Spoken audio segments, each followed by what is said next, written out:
안녕하십니까, 하원장 강동현입니다. 여드름 중에서도 특히 등드름, 가드름 때문에 말 못할 소가리를 하고 계신 분들이 많으신데요. 헬스장 같은데, 목욕탕 같은데 가보면 은근 가슴이나 등에 자국이나 트러블이 있는 분들을 종종 보셨을 거예요. 건조해지는 겨울 같은 계절에 그게 더 심해질 수 있다는 것을 알고 계셨나요? 지금부터 관리를 좀 안 하면은 곧 다가올 봄, 여름이 됐을 때 예쁜 나시나 짧은 옷을 입지 못하고 속으로 끙끙 앓으면서 래시가드를 입고 바다에 들어가야 할 수도 있습니다. 오늘 영상에서는 그래서 제가 등드름과 가드름에 대해서 원인부터 생활 습관이나 피부과적인 해결 방법에 대해서 꽉꽉 10분 동안 채워서 알려드리도록 할 테니까 끝까지 영상 집중해서 봐주시면 좋을 것 같습니다. 근데 여드름 보통 얼굴에 많이 보이잖아요. 네. 근데 왜 다른 곳에도 나는 거예요? 일단은 등드름, 가드름이라고 많이들 말씀하시잖아요. 되게 잘 만든 표현 같긴 한데 똑같습니다. 여드름이라고 보시면 돼요. 등이랑 가슴에 나는 여드름인데 우리 몸에 사실 피지선이 특정 부분에만 있거든요. 보통 두피랑 얼굴 그리고 가슴 등에만 있고 다른 부분은 없다고 보시면 돼요. 우리가 뭐 이런 팔다리에 유분기가 번들번들해서 고민하는 분은 본 적이 없으시잖아요. 그렇기 때문에 피지선이 많이 분포하는 곳에서는 누구나 다 트러블이 많이 날 수 있다. 근데 다른 사람은 안 나는데 왜 나만냐 하면은 여기에는 유발할 수 있는 요소가 두 가지가 있습니다. 우선 첫 번째로는 등과 가슴의 피부 해부학적인 특성 때문인데요. 피부의 각질 깊이가 훨씬 두껍습니다. 그렇기 때문에 피지가 훨씬 더 잘 정체할 수 있다는 점에 특징이 있고요. 두 번째로는 내가 등과 가슴 쪽에 피지 분비량이 그냥 많이 나도록 태어나신 분이 있어요. 이거는 억울하지만 어쩔 수가 없습니다. 내가 뭘 잘못해서 그런 것이 아니라 그냥 유전적으로 피지 분비량이 왕성한데 그게 남들은 얼굴일 수도 있지만 본인 같은 경우에는 등, 가슴 더 심한 경우에는 다 전체적으로 날 수가 있는 거죠. 등드름이나 가드름을 좀 더 유발하는 그런 습관들이 더 있을까요? 등과 가슴을 떠나서 이 여드름 자체를 몸 전체적으로 유발하는 습관이 있고 그 다음에 등, 가슴 쪽에 좀 특수하게 유발하는 두 가지가 있는데 첫 번째부터 좀 설명을 드리도록 하겠습니다. 어쨌거나 여드름 같은 경우에는 이제 각질이 모공을 막거나 아니면 과한 피지 분비량이 나오거나 이 두 가지가 주된 기전으로 작용하는데요. 늘 말씀드리지만 좀 불규칙적인 생활 습관, 수면, 잠드는 시간이 불규칙하거나 일어나는 시간이 불규칙하거나 먹는 것이 불규칙하는 경우에는 이 피지 분비량이 호르몬 때문에 더 많이 나오게 됩니다.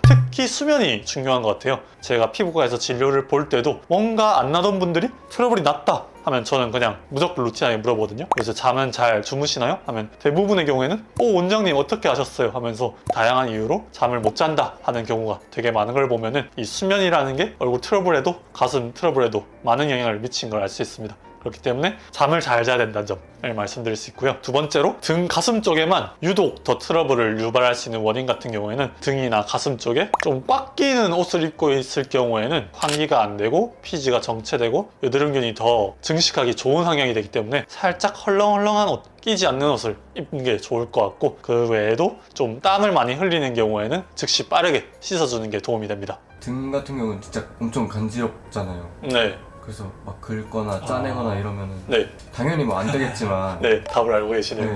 어떻게 해야 돼요 그럼? 그리고 얼굴보다 더 안 좋나요? 이 등 같은 경우, 가슴 같은 경우는 얼굴보다 혈액순환이 조금 덜 되는 부위예요. 한마디로 혈관이 좀 덜 분포돼 있다고 보면 됩니다. 그 말인즉슨 뭐냐? 뭔가 트러블이 났을 때 더 빨리 낫지 못하고 뭔가 색소 침착이 생겼을 때도 더 빨리 사라지지 않습니다. 그렇기 때문에 이 부분을 긁거나 짜게 되면은 사실 이게 난 것도 스트레스지만 더 많은 분들이 고생하는 게 이 자국 때문에 고생하거든요. 자국이 되게 오래 가요. 혈류순환이 떨어지기 때문에. 근데 이걸 내가 짜거나 긁거나 만지게 되면은 그게 훨씬 더 오래 간다고 보면 될 것 같습니다. 고통을 이해는 하지만 짜는 것은 절대 추천드리지 않고 짜더라도 얼굴처럼 뭐가 시원하게 하는 경우가 거의 없어요. 그렇기 때문에 만지지 말고 제가 앞으로 말씀드린 관리법을 잘 따라해 주는 게 좋을 것 같습니다. 그럼 관리는 어떻게 해요? 우선 혼자 좀 해볼 수 있는 것에 대해 말씀드리도록 하겠습니다. 각질층, 등이나 가슴은 좀 두껍다고 했었잖아요. 그래서 이걸 적절하게 스크러빙, 지워내는 것이 얼굴 같은 경우에는 심하면은 오히려 피부 장벽을 손상시킬 수 있지만 하지만 등이나 가슴 같은 경우에는 오히려 그것보다는 적절하게 해주는 것이 더 여드름을 유발하지 않는데 도움이 되게 됩니다. 그렇기 때문에 스크럽 성분이 들어있는 바디워시를 사서 약간 까끌까끌한 소재의 핸드타올로 일주일에 한두 번 정도 사용하시는 것을 좀 추천드리고요. 간혹 이제 좀 기름지다는 이유로 세안하고 나서도 샤워하고 나서도 보습을 안 하는 경우가 있는데, 이럴 경우는 오히려 건조해지면서 피부 장벽이 손상되기 때문에 더 많은 기름기를 유발할 수 있고 그는 곧 더 많은 트러블로 이어질 수가 있습니다.